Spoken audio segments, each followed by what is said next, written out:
What up, what up, what up? What is happening, good people? Welcome to this live edition of Herb and Two alongside the great Tucson Werner. My name is Herb Howell. This is where we get together and talk about issues that currently impact the black community. We talk about how those issues impact us individually, but also how they impact us as a collective. And along with your help, we talk through these issues in hopes of finding the optimum solutions for how we can overcome said issues. Again, overcome them as individuals, but perhaps more importantly, overcome them as a collective. Thank you so very, very much for choosing to be a part of this conversation. As always, your input is valued. It is certainly appreciated. Anything you want to add to the conversation, feel free to do so. We will read through as many of your comments as possible while we go through the show. We would kindly request that you please take a quick second to share the broadcast, share it on your own personal network, share it within your social media network, share it with anybody that you think would add value to or find value in this particular conversation. Again, this is Herb and Two. It is intellectual thuggery at its absolute finest. My name is Herb. His name is Two. Two, what's happening, good brother? What's up, family? I'm blessed and highly favored, man. How you? I'm straight in the park, brother. Ain't nothing to it, man. The weather is lovely. The dogs are barking. The birds are chirping. It's beautiful. It's beautiful. Nah, man, I'm feeling good, man. I don't have nothing to complain about, man. I do want to tell you the story, man. You fuck with R&B Money Podcast, Tank and Jay Valentine? Yeah, I do heavy. They shouted out nephew, Papa J on them one day. Did man. they? Good. They was like, man, he the next, this, that, and the third. I said, I'm going to fuck with this podcast. Hey, first of all, speaking of him, G, Pop shit cold as fuck. That motherfucking, I'm gonna listen to the fucking song too. What is it called? Hard to Find? Works for me. That shit is cold. Yeah, he nice, man. That shit hard, G. The whole mellow to that shit is fire. Yeah, he got T.I.'s son on the I don't even know if it's the remix. Demani. Yeah, he's on it. So he's doing his thing. Yeah, the video is out now, man. If y'all not following Papa J, make sure y'all are on YouTube. Check out the video. His new track, Hard to Find. That shit cold for real, for real. That's he's nice, man. That's fire. But I was watching R&B Money Podcast this weekend, and Cool and Dre, the producers, was on there. And it's a segment that they do on R&B Money called I Ain't Gonna Say No Names, where they get the guests to tell them a story from the industry, you know, an entertaining story without mentioning any names about who exactly was involved. Mm-hmm. The story they tell was so fucking funny. And then it was so funny that me and my partner started like looking around and trying to figure out if we could figure out who they was talking about. And I think we found it out, but I'm gonna tell you the story first. They say they're in the studio, right? They say they got this big superstar that's famous for something other than music, but now they starting to do music, right? So it's their studio time. He's like, but they doing a feature for the song with another artist, another big artist that's featured on the other artist's song, right? So the feature artist is at the studio first, and then the main artist for the song comes to the studio. Now it's their studio time. The feature artist is in the booth working out their little feature piece for it, trying to catch a vibe, whatever. They look up and see the main artist in the production room, right? So the feature artist asks if the main artist would leave out the fucking production space. Like, can you just leave, right? So main artist like, it's cool. I'll dip. It's my studio time though, but I'll dip. You finish your thing. You know, some people got performance anxiety, whatever the fuck, right? Dip.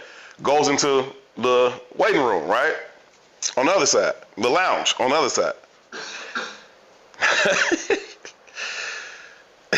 Say about 30 minutes go past.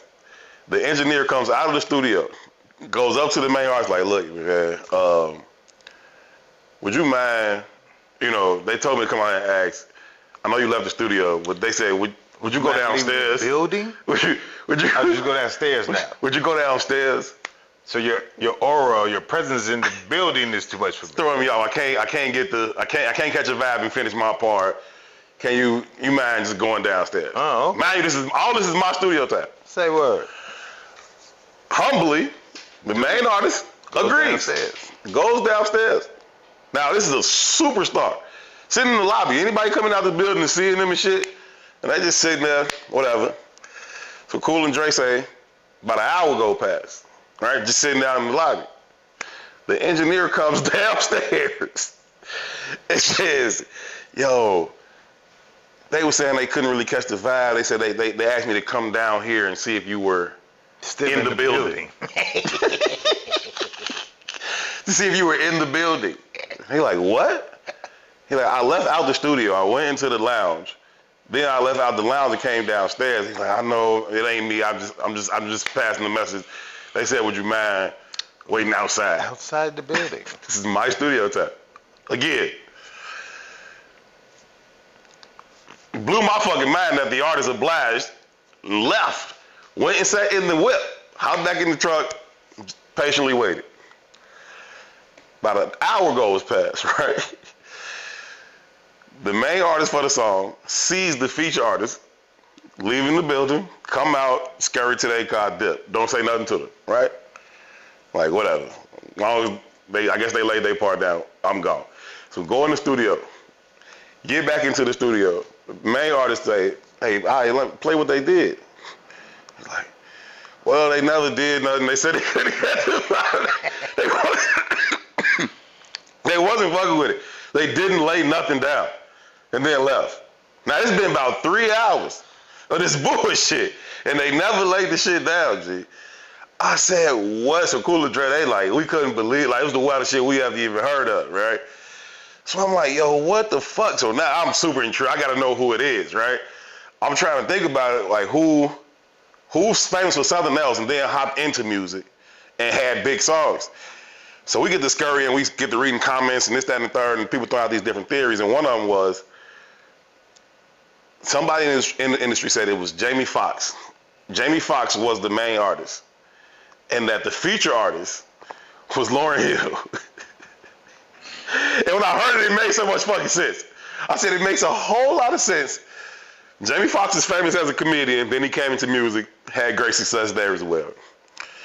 And Lauryn Hill being Lauryn Hill, that makes a lot of fucking sense. Like, I think y'all put a bunch of bullshit on Lauryn Hill's jacket. I'm just saying it makes a lot of sense that she was like, I can't really catch the vibe. And you got to also think about who would the main artist oblige this much? Who would they humble themselves this much for? I could see Jamie Foxx being like, all right, Lauren, do your thing. I go in the lounge. Wait, she want me to go downstairs? Whatever. It's fucking Lauryn Hill. I'll go downstairs. Then you go outside, and then she just come out, scurry off, get in the car and dip. It made a whole lot of sense to me that it was Jamie Foxx and Lauryn Hill. I can see it being Jamie Foxx as the guy, the feature. I don't see it being Lauryn Hill though. No? Oh no, I do. I don't at all. Right? I think most of Lauren's gripes is about power and race and the dynamic of being a woman, not about being a creative. You know what I mean? Like most of the times you hear her shit, granted she don't show up for shows, but that's just cause it's like, fuck y'all, I'm Lauryn Hill. You know what I mean? But when she has gripes, which you hear about it, most times I hear about it, you can break it down between gender, race, and power. Right. Get your man ass out of here because I want the power. It ain't nothing. It ain't usually about creativity. You know what I mean?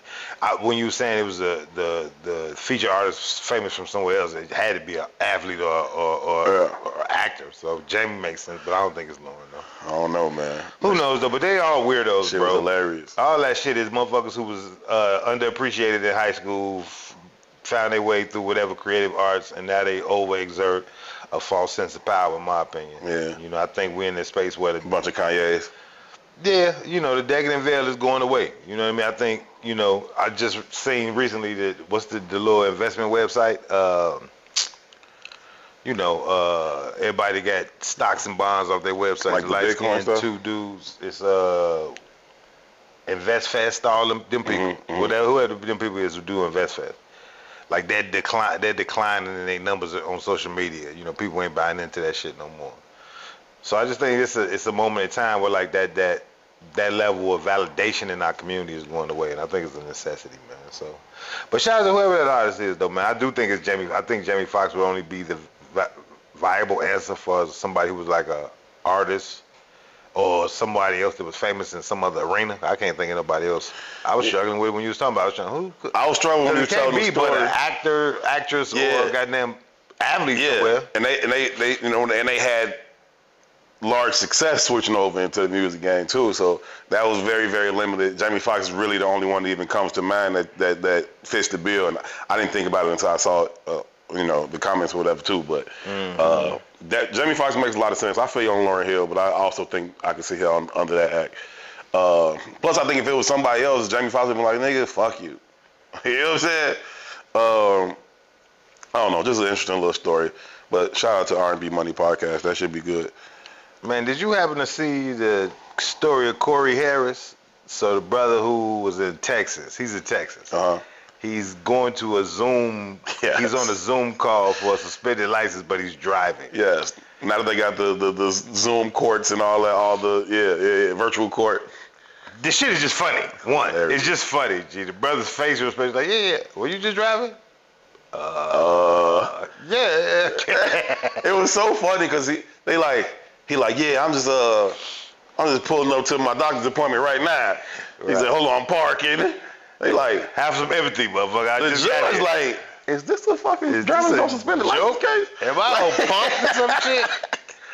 But what's really wild about that whole shit is that 2 days later, at the end of the conversation, right, they said you got a warrant report to jail tonight. He put a bench warrant on him immediately. Immediately, like the audacity of you or whatever, right? And the motherfucker was like, to come to your virtual court hearing for driving on suspended license, driving. Right. So the Corey Hendricks guy was like, you could tell the severity of the situation, right? Like, what the fuck? I gotta turn myself in. But 2 days later, they find out that he was right because it was a clerical error. His license wasn't actually suspended. It wasn't actually suspended. He was like, he going to court for 2 years later for a fucking clerical error, right? So you start thinking about that shit, right? I drove on a suspended license for 17 years, nigga. Yeah, I did like 6. You know what I'm saying? But why did I drive on a suspended license for 17 years? One, I had a very popular car when I was a shorty. You know what I'm saying? Motherfucker stole that car 862,000 times. And in the process of them stealing that car, they accumulated tickets over the process, right? So it got to a point when I'm 10 years removed from that car, right? I'm a grown man now. I don't drive them kind of cars no more. You know what I mean? I get pulled over. I had an expedition at the time. I get pulled over. Motherfuckers finna take me to jail. I'm like, nigga, I got my license in my pocket. Nah, your license suspended, da. And I said, no, nigga, I've never had it suspended. I ain't never even got a ticket to this point. You know what I mean? So the story goes, whatever, dude lets me rock. I find out all the information of why my license was suspended. I've accumulated something like $8,000 worth of tickets on a car I ain't had in 10 years. That's crazy. It's crazy, right? So, and y'all want me to foot this bill? But the burden of proof is on me. Right. So I go and get printouts of all the police reports because it's been stolen like 8 times in real life. You know what I mean? I don't even have these fucking tickets. I don't know where y'all was sending these tickets because I ain't got them. And if you could ticket the motherfucker, then why can't you give it back to me? It don't make logical sense. You know what I mean? And you start thinking about how cities and governments make capital off poor people. And this is one of the ways. You know what I mean? So, like I said, the goddamn tickets was like $8,000 worth of tickets. That was one I paid for the car. Right. You motherfuckers crazy. Think I'm gonna give you $8,000 in ticket prices when I don't even have this car, right? So I'll never have a license if that's what it is. Fuck you people, man. Right. So I went and got the printouts of all the police reports and times and dates when I reported stolen. In my mind, this shit lines up. It's clear as day. Clear as day to me, right? I didn't have the car when these tickets were. When you wrote these tickets, I didn't have this possession of this car. I go take it back to the DMV, and they was like, that's not valid. Man, fuck y'all people, G. That's crazy. I take my chances.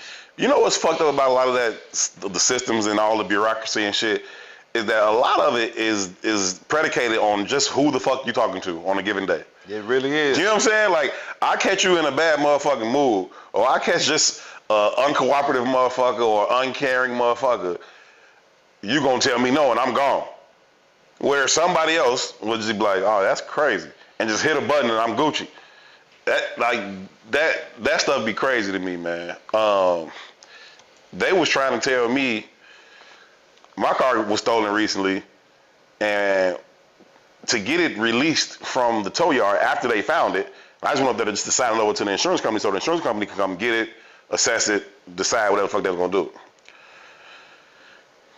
To be able to do that, they talking about the sticker had expired in the time, right? In the time that it got stolen, the sticker expired, like that week, whatever. like the plate sticker or the window sticker, one of the fucking two. They like, you gotta get the sticker for us to release it. And I said, whoa.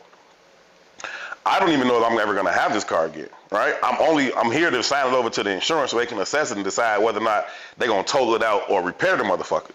I'm not gonna pay for a sticker for a car I might not fucking have no more. But that's the type of shit they jump you through hoops through. One lady like, well, you gotta do it, I don't know what to tell you. The dude who I talked to the next time, he like, don't worry about it, bro. Go ahead. You can sign that shit out to the insurance company. Like, it's just crazy. Like, I don't know, man, but they definitely be jerking people on that shit. It's a game, bro. Everybody gonna get their money, man.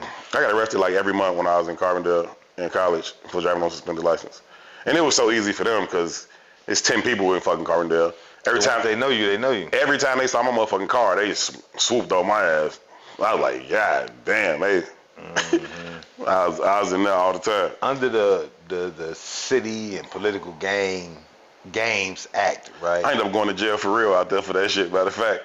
Because all the times I kept going to court, they finally hit me with like 100 hours community service.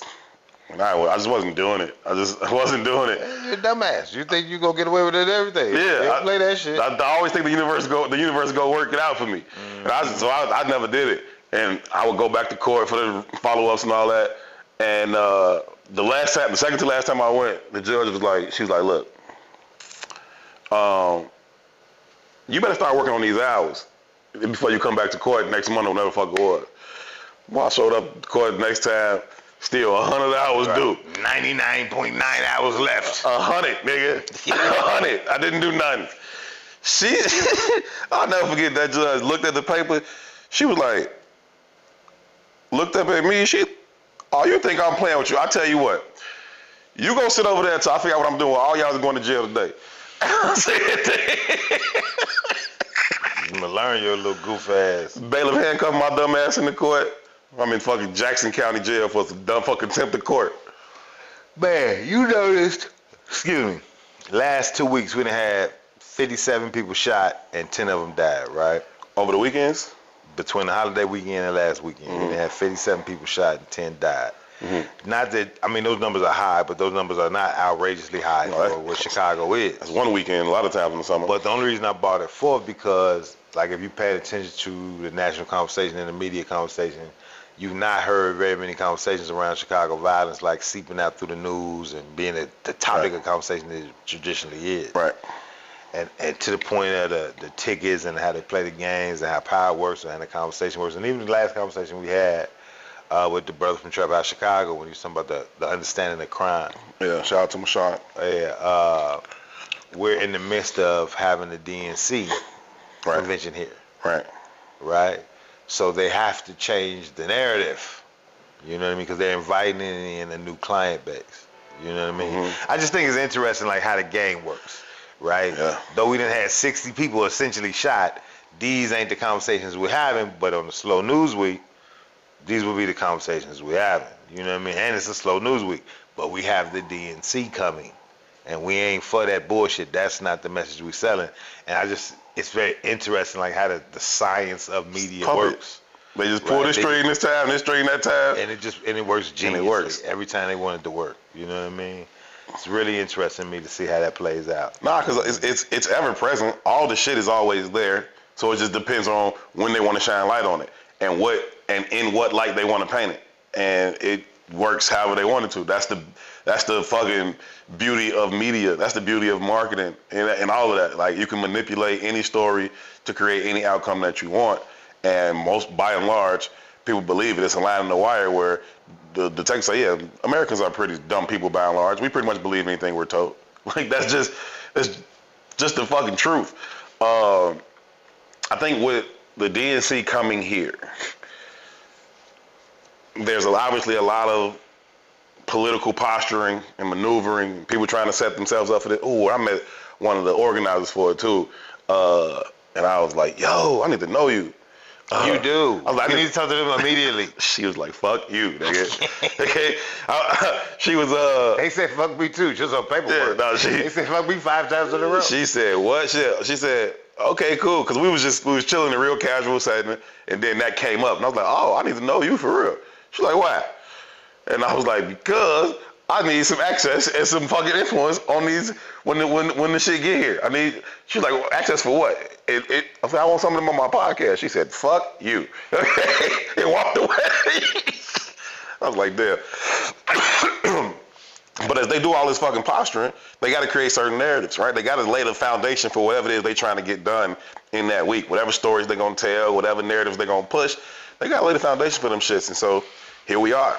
Here we are, man. You got the Democrats trying to say everything is cool, and they trying to run their whole script right back, right? They went chucks and pearls to get there, and now they on some run that script right back. They got Biden giving the fucking commencement speech at Cornell, not at Cornell, at Morehouse. At Morehouse. Like, you know what I'm saying? Like all this kind of stuff is going on. It's like, okay, here we go. So they run their script. Meanwhile, Trump is doubling down on his script.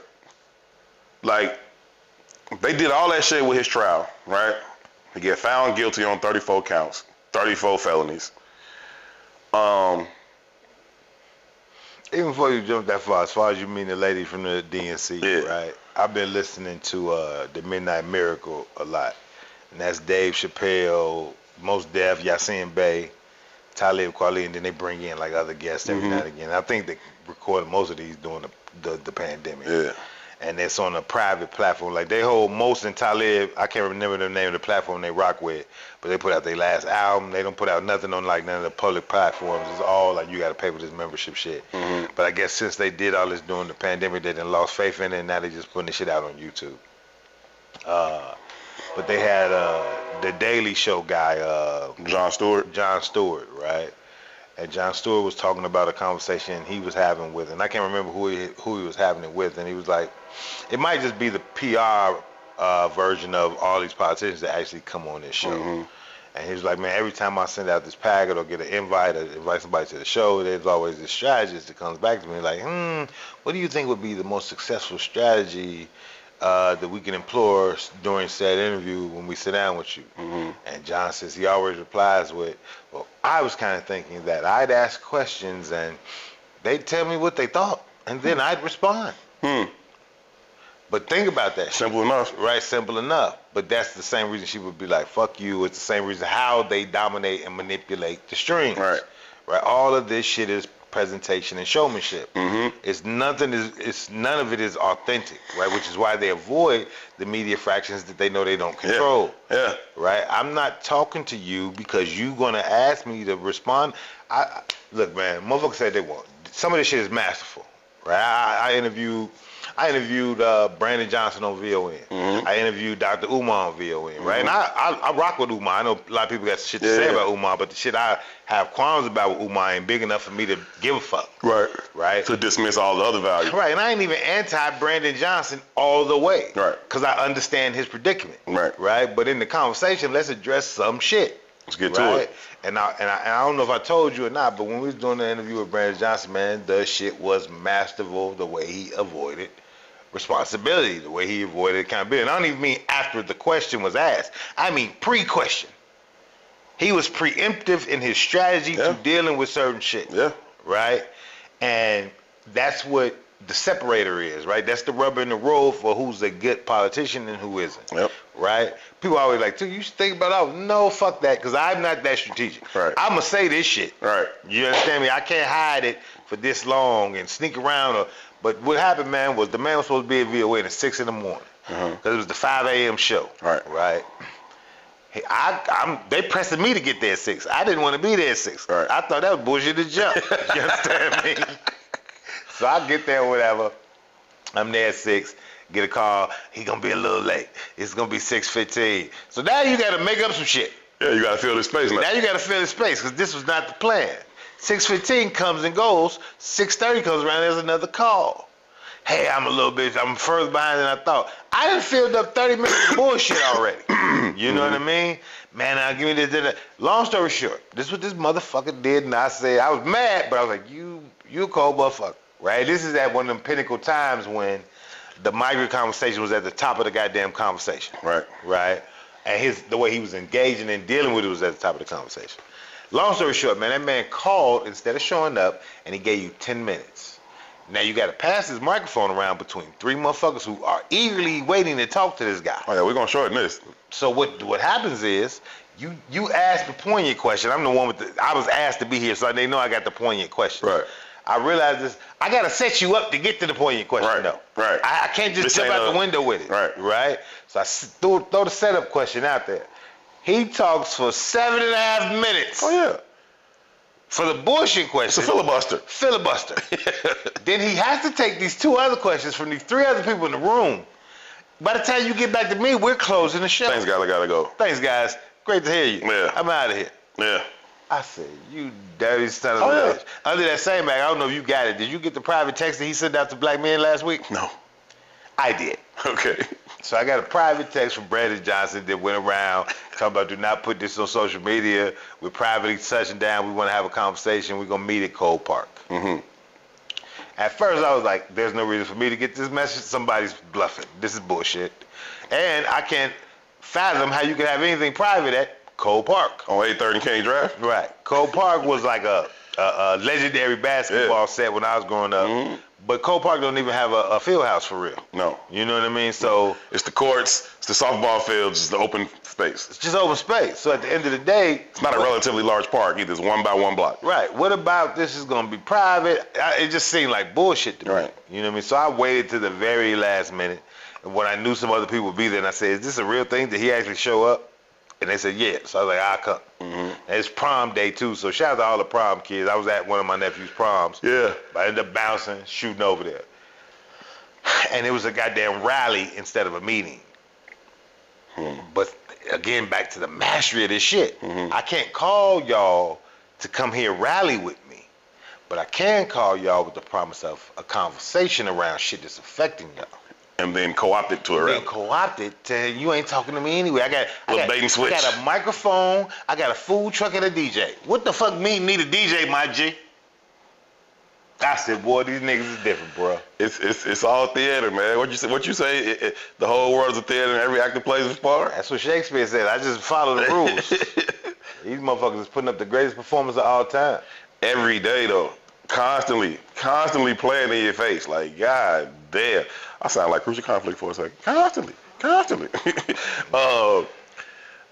think that, first of all, I think that he's learning on the job, right? This being his first go-around, and I think that he's trying a little too hard to satisfy too many people, and you just can't do that. And at some point, you end up losing your own base while you're trying to do that. And I think he's done that, and I think ultimately it's probably going to lead to his demise in terms of a second term. I don't really see that in his future. Can you serve 2 masters? No. You can placate a couple different people, but I think he's genuinely trying to make everybody happy. And you can't do that, sir.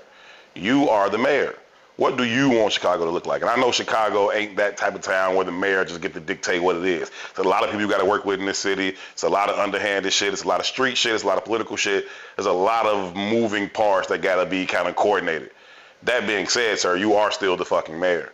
And so long as you are, your voice should still be the loudest. You should still move, at least with the intention that you want to move with. And you trying to placate this, placate that, placate this, satisfy that, satisfy this. Hey, somebody ain't getting what they want around this motherfucker. Period. Now, what do you want? What did you run on? Who the fuck put you here? The problem is, as a voting base, black Americans don't hold people accountable for shit. So they come around, they get what they need, and then we rarely get in return what we desired in the first place. But push come to shove, rubber meets the road again, we gonna show up for their ass one more time. Black Americans gonna show that dumb ass up for Joe Biden. And, oh, he just went to Morehouse and spoke to graduating men. Fuck out of here. I got two responses. I don't know if they're questions or just straight comments, but the serving two masters thing has been just coming up in my personal life since we talked to Marshawn, right? And it's based on shit I was saying, not necessarily he brought something to me that I was, you know what I mean? But my internal makeup, my intrinsic makeup is that of a creative. You know what I mean? And I care about community, right? That's just my intrinsic makeup, right? Those are probably the two guideposts I've had since birth, right? I was a young nigga in the neighborhood organizing boycotts of the candy store because I like the way they was treating us. Fuck these people, they can't have none of our money no more. That's good shit. You know what I mean? And it wasn't even I didn't even understand boycotting, but you ain't gonna talk to me like that. Yeah. Respect us, we come to this motherfucker. Yeah, you ain't gonna follow me around this store. You know what I mean? I'm savage, nigga. Me and Boog and Foz, we ain't coming to here no more. Right. We gonna shut this bitch down. We gonna shut this bitch down. You understand me? I love that though. And then the other part is just I'm an artist. You know what I mean? But the very essence of being in said American system forces you to push toward capitalization. Right. Monetization. Right. And creativity and monetization, oftentimes specifically that in which goes with a real value, they don't go hand in hand, right? Creativity is about making something beautiful. Capitalism isn't. It's about catching whatever the wave is. You understand? Yeah. And because we live in systems that the wave is predicated from the top down, if you're only catching remnants of the wave, if you're at the bottom, right, you can profit, but you can profit, said, off the crumbs. It creates a culture, right? It creates what's the Candace lady? Candace Owens. It creates that energy, right? It's always going to be room for somebody to. Here's a wave. If I just catch it at the bottom, and you can see it in that Republican Party, where you can see it in the Candace Owens, right? All I gotta be is the nigga to say niggas is fucked up, right? And you can see it, right? It's harder to recognize in the context of not going against the grain of the system that you're specifically placated in, but it's the same design, right? So you'll get J. Cole, Kendrick, and Drake, and I'm even putting Drake in like as a in out of this sector. They're real creatives. They're really good at their crafts. But then the rest of the field is drop-offs of the remnants of black degradation in a lot of ways. Right? Those are the crumbs, though. You can get up here and degrade the shit out of each other without no real creativity. And there's a whole profit margin. In a creative space. You ain't even got to be creative. Just be the most coon. Right? And I was thinking about that shit, and you know, and I'm even gonna add it into the Puff conversation, right? So the other day, what's Big's mama's name? Viola, whatever her name was, I can't remember her name. But Big's mom comes out, and it was some, you know, motherly kind of shit. Like, if I see Puff, I'm gonna slap the shit out of him. Mainly about the video coming out or whatever. Maybe you should have slapped the shit out of Puff in 1995 or 1997 or whenever it was Big was on that lane, right? I said it a while ago, right? Mano's dumb ass talked about, you know, they just trying to take Puff down. Y'all don't know what COINTELPRO is? And I said, no, motherfucker, you are the remnants of COINTELPRO. But then I started thinking even more depthly, and I said this just all this weekend for me. Can you serve two masters? I always tell a story about how my father used to make me read for an hour a day type of shit. After a while, it became a love of reading, but it didn't start that way. Right? So the books that was in the house was, you know, Message to the Black Man, all this real empowering shit. I hated reading that shit. But he went and got me Iceberg Slim. Oh, this nigga was a cold ass pimp. I was taking in those messages and feeling like I was learning something. Right? But Ivan Van Sertima couldn't teach me shit. No. But Iceberg Slim was teaching me some shit I need to know. Hey, you gotta understand the student and give them. See, I think that's where the bullshit lies. I don't know. Nah, listen to me. I think that's the bullshit itself. Right? Because of the way the system is set up, because we are conditioned to serve this degrading philosophy. And I'm born into this system. You know what I mean? Ivan Van Sertima, who has something to say, fuck out of here. Something of value, real value, life value. Fuck out of here. Iceberg got these hoes though. this looks familiar to me. This looks comfortable to me. Not even familiar, because I don't know no real pimps at this time. Wait, I meet real pimps later in life, but not at this time. It's been a while since you told the tire changing story. Please tell it. I'm not telling the Sonny the tire changing story. Tell the Sonny the tire changing story. I'll tell the Sonny story after I get to this point. Okay. Right? But Iceberg Slims, even on the more,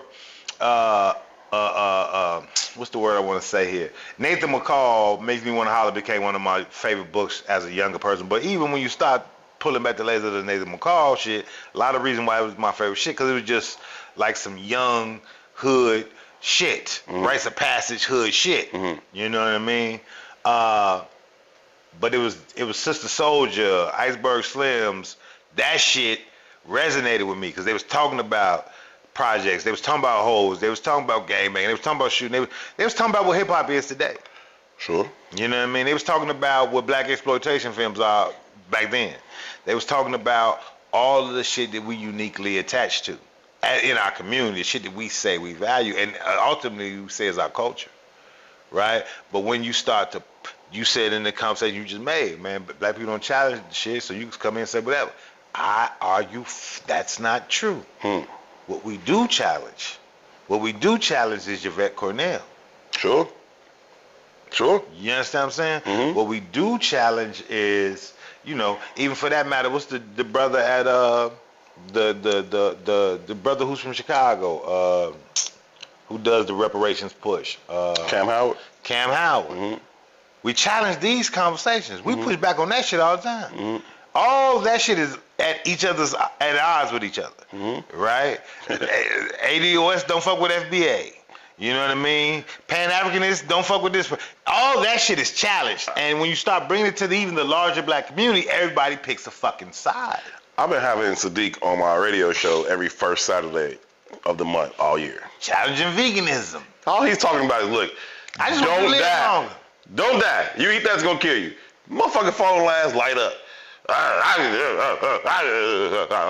That's what it sounds like to me. Challenge the shit out of. What the fuck are you talking about? Yeah. The unhealthy shit, bring it on. Yes. Right? Motherfucker called the Saturday and said, if we weren't supposed to eat the animals, what God put him here for? I said, yeah. But think about that though. If we just pull back the layers a little bit, think about that. You just said we don't challenge shit. Yes, the fuck we do. Challenge the wrong shit. Anything outside of the paradigm that we've been indoctrinated outside into. Of the paradigm that we've been indoctrinated to, we like fuck that. That's bullshit. That's bullshit. That's not what I was taught. It's not what I was taught. Even in the face of all evidence to the contrary. Cocaine, give me more. Run it. Weed, give me more. Run it. You understand me? Run it. Free Nook. Yes, Nook got 18 bodies. I'm saying, G. Right? You see more free Nook than motherfucking Malcolm X t-shirts out here now. That's real. You understand what I'm saying? No, that's real. It's just very interesting to me when we start to think about that shit in that context. No, that's real. We do push back on some shit. We ain't fucking with, right? And then I had to analyze my own life, right? Because it got there like, can you serve two masters? Because it was a personal, internal conversation. At my core, I'm a artist. At my core, I'm a creative. At my core, I could build a lot of shit. I've built a lot of shit. People have seen shit I've built. When it comes time to sell said thing, I'm not the best. I make way. I make do. Right.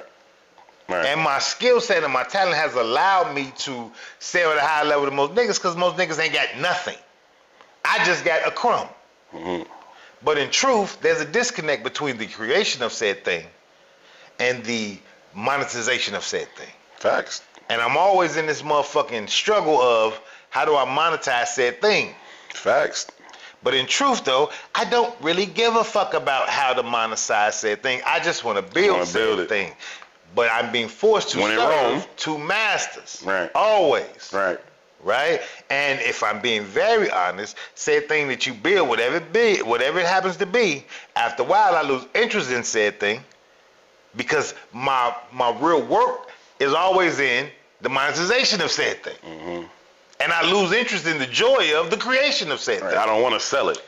I want to build it. I don't even want to do it no more because I'm not really doing what I started out doing. I didn't get into this to sell it. I got into it to create it.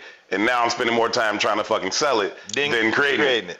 And that's the fucking problem. It's a conundrum. It happens all the time. It happens all the time. I had a work meeting with the bigs recently, and we was having that conversation, and Terrence was talking about, getting to the money and this, that, and third, and different avenues of doing so, and things that's on the horizon for this, that, and this whole thing this is 4 years going on now for me, and it's just been like this conundrum of the creativity, the creative freedom that I have, the pride that I have in reporting and building for and with the bigs versus the larger bags that come from other networks. You know what I mean? Which are a constant pull.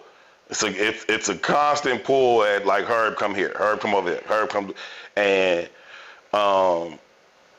balancing that is tough to the point where you be like, fuck the shit. How many meetings we have? How many conversations we have? We ain't never really talking about the product of what we do here. No, we always talking about. We only talk about the growth of the product of what we do here. Right. It's always outside of two dudes were very, very passionate about black issues and wanted to have a conversation, wanted to take a small conversation between the two of us and expand it to the larger community. We rarely talk about that. We rarely talk. That's on autopilot. That's just, you know what I mean? We always talking about how do we get more this, more views, more space, more fucking sponsors, more how we pay the staff, how we get a better fucking cameras or equipment or whatever the fuck. This should be coming in. Maybe this ain't coming in. We might lose this. This ain't what the fuck we started doing. This is not why we started this shit. And it is my least favorite part of it. I can't fucking stand it. Me neither. And everything that has to go into doing it. You know what I mean? Like, it'd be like, I hate this fucking part of it. Like, you know what I'm saying? But it's a very interesting thing to think about, right? Yes. And the things that we do challenge and the things that we do value and how it works, right? It's the Muhammad Ali quote, right? You talk all that black power shit, but you drive a Rolls Royce. No, I drive 2 Rolls Royces because without it, they couldn't hear me. Right? It's like you have to have the presentation, right? And for a motherfucker to value you to listen. You just can't be an authority in the whatever it might be. Like some of the shit, like I always get a little irritated when I see like black businesses build themselves to a certain platform and then sell it to the highest bidder and it becomes this white product that's whatever. And most recently, that's happened with the Mael hair products, right? Sister started it, black woman from the crib, whatever, shout out to her. Her name is escaping me right now. But she built it up, super on fire, and then sold it. Got a nice number for it. I'm like, damn. I wanted to, you know what I'm saying? And then recently, like the other day, I saw a commercial of it, like a national commercial for it. And I was like, okay, now I'll see what these white folks are doing with it. And then a friend of mine was using it, and I was like, yo, is it the same? And she's like, I don't know. She's like, I won't know until my next shipment comes in. She's like, this is going to be my first shipment that come in since they really took it over. And she's like, well, I will be able to tell based on how my hair responds and all this other shit. But then I saw the commercial, and it was a very black-centric commercial, very black woman-centric commercial, and the founder was in the commercial as the founder.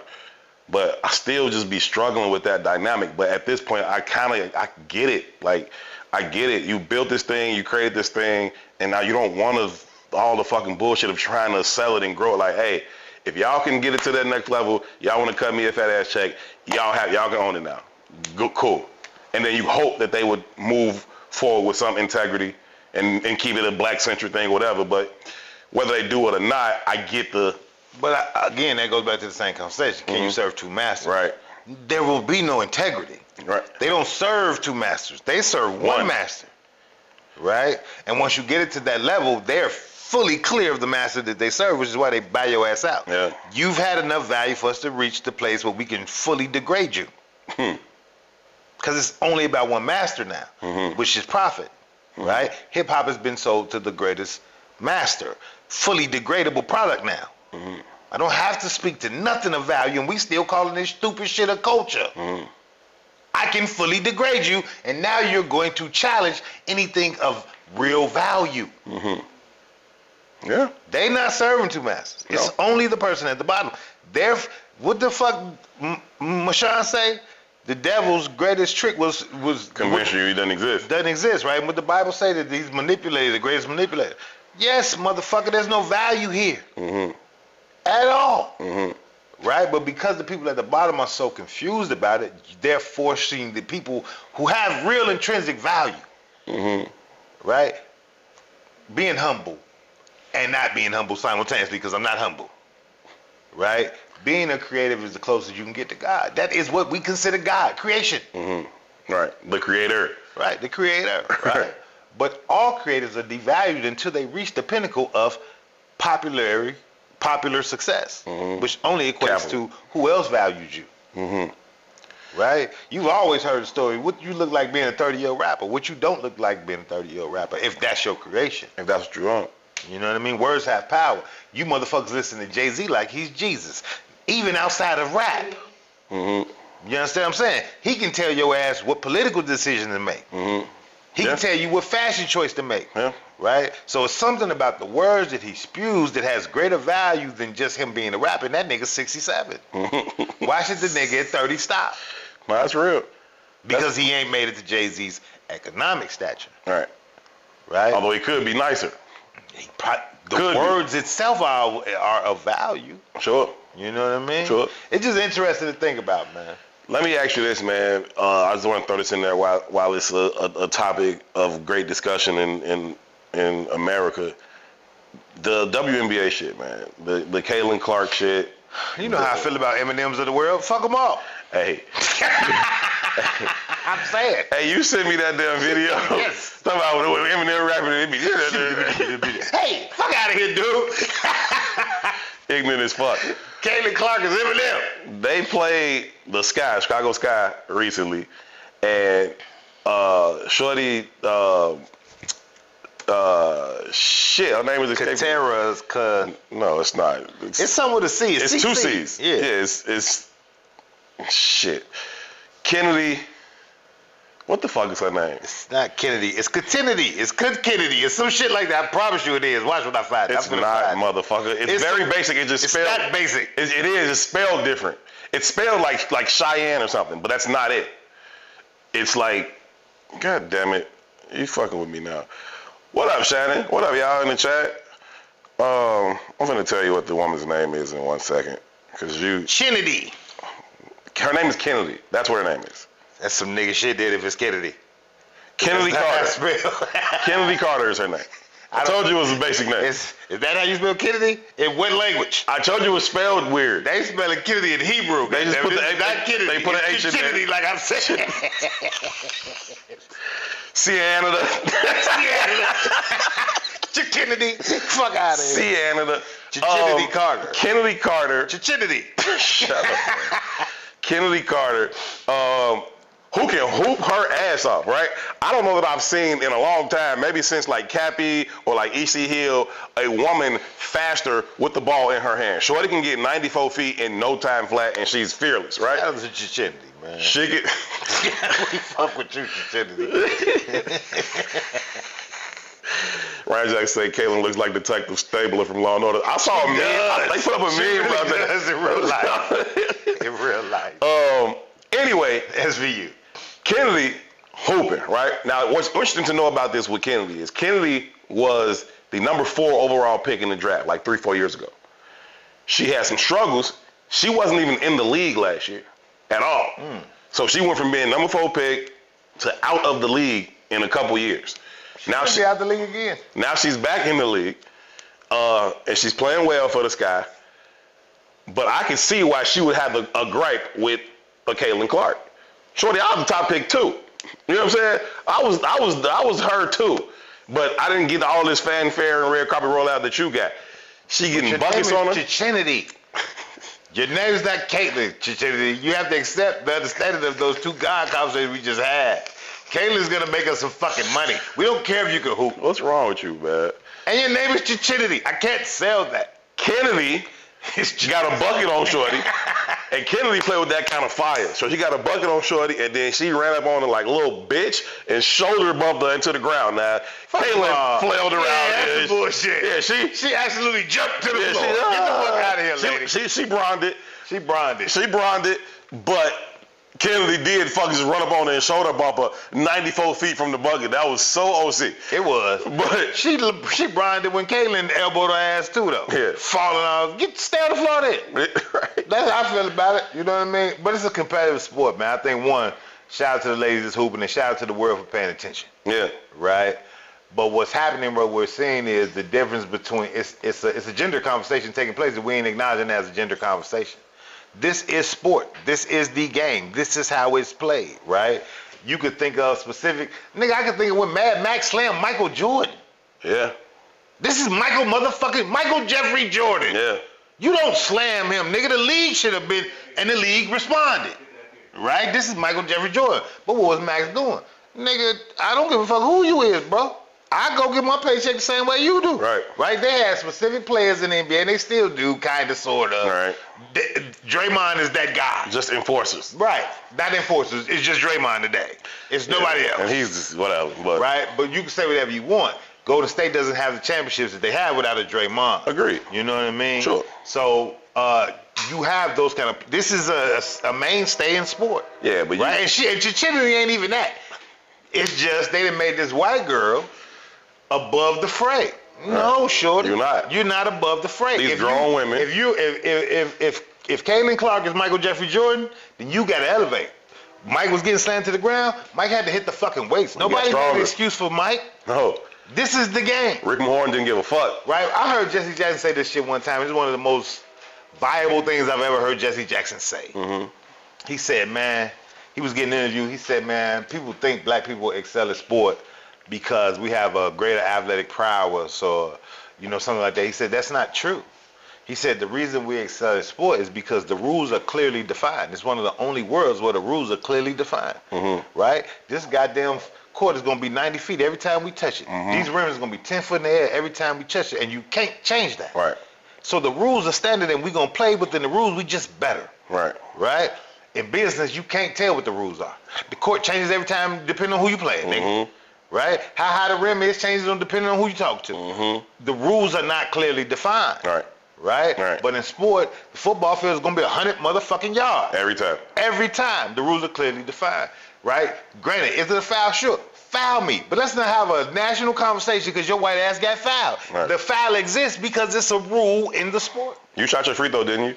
All right. Shut the fuck up and go down court. Right. That's what you tell any 7-year-old playing AAU. Shut the fuck up and go down court. Right. All right. It was an egregious foul, but the response has been even more egregious, and it's just like, calm the fuck down. He said, Caitlyn Clark got a touch of Gary Busey. That's funny as fuck. Draymond used to bite kids in preschool. Draymond ain't even that bad. Y'all must ain't stopped watching the NBA to the late 2000s. No, I just hate Draymond. It's not that he's that much of an enforcer. Love Draymond. I can't stand that nigga. He's a throwback to the time when I appreciated basketball. No, he's not. He's a hoe. I can't stand to watch this gay game we playing now. This ain't even basketball no more. It's gay game. I don't fuck with Draymond. And I hate how TNT is positioning him to be like the next Charles Barkley as soon as he retires and be on the pre and post game shows and shit. I don't like that nigga. Anyway, I get that Caitlyn Clark is bringing a lot of eyes and some dollars to the league. That does not mean all these women need to bow down to her and kiss her boots. Fuck her. She need to woman up and hoop. That's it. Yeah, she ain't above the fray. Nah. I kind of wanted to get into the Lenny Kravitz being celibate for 9 years, but I don't because I really got somewhere to go. So we can say that we can make that Friday. No. But you, 19 G's, chief. 19 G's, chief. We closing this shit out. Chili low, chief. I think Trump wanted to get convicted. I think it's done wonders for his campaign. It's inspired his base. It's given them a rallying cry. Look what they did to our leader. Get behind him even more. It's gonna work in his favor. I don't even think the nigga wanted to beat the charges. I don't think he wanted to get convicted, but the results are the results, right? I've said this shit since the inception of Trump and way before that, right? Trump is only the symptom. He's not the disease. The disease is the American ideology, right? So since Trump caught that conviction, so I've been hearing rumors that he's raised upwards of $200 million. But I just did the research, and the only thing they have is $52 million. Not to say that's light, because that's the most he's ever raised in like this amount of time. Yeah. But these numbers only result after 1 day after the conviction. So he might be up to 200 by this point. Nigga did 52.8 in a day. In a day, right? So I'm about to get convicted. You know, we start thinking about that, right? As the president of the United States of America, you're the head of the armed forces. Right. You couldn't become a member of the armed forces with a felony. But you can call the shots. But you can call the shots. You can get your finger on the button, though. Yep. Right? So just said That's wild. Jesse just said the rules change. The rules change. Per who's playing. But this court is going to be 90 feet. This field is going to be 100 feet. Right? The rules change per who's in power. Right? Back to why we argue about the God that we serve. Back to why we always accept the junk. Because they've created the rules for our culture. Yeah. This shit is amazing, man. We'll be back for a Relationship Friday edition of Herb and Two this Friday. Shout out to all of the members checking in the chat today. Shannon, Ryan, Larrabee.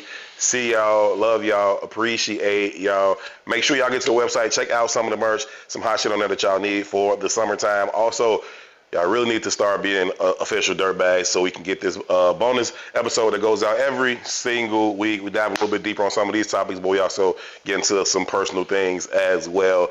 Become an official dirtbag. Join us on Patreon. Weekly content is available.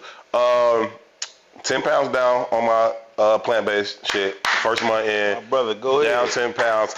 Proud of that. I appreciate y'all, and I appreciate how we've all been supporting each other, right? We said we was gonna do it, but the whole family been on the same shit. Everybody been rocking, and we all been doing the best we fucking can. So 10 pounds down, ain't really been done. I ain't really changed nothing physically. I ain't been exercising no more or less.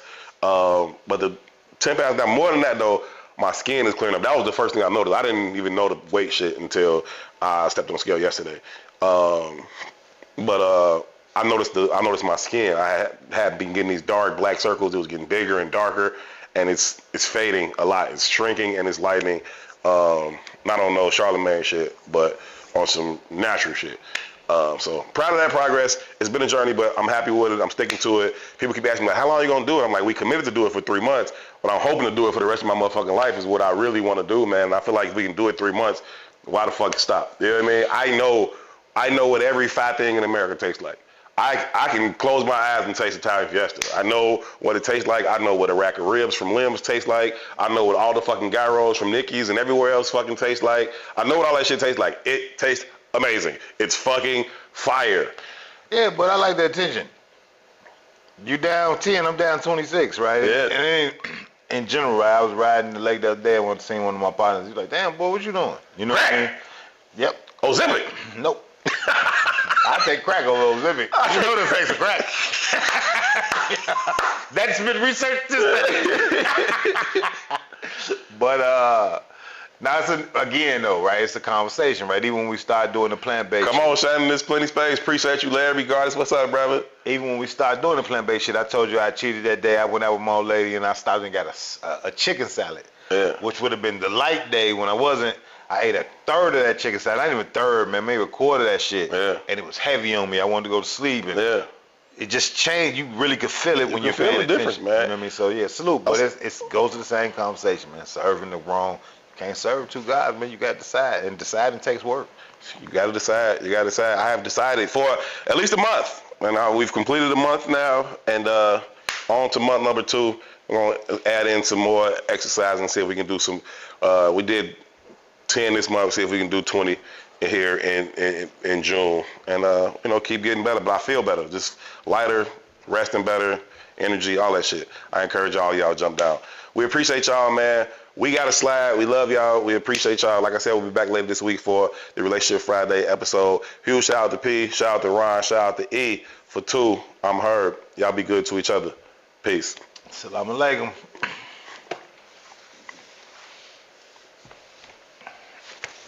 Motherfucker phone is going crazy. I couldn't even grab this bitch on camera.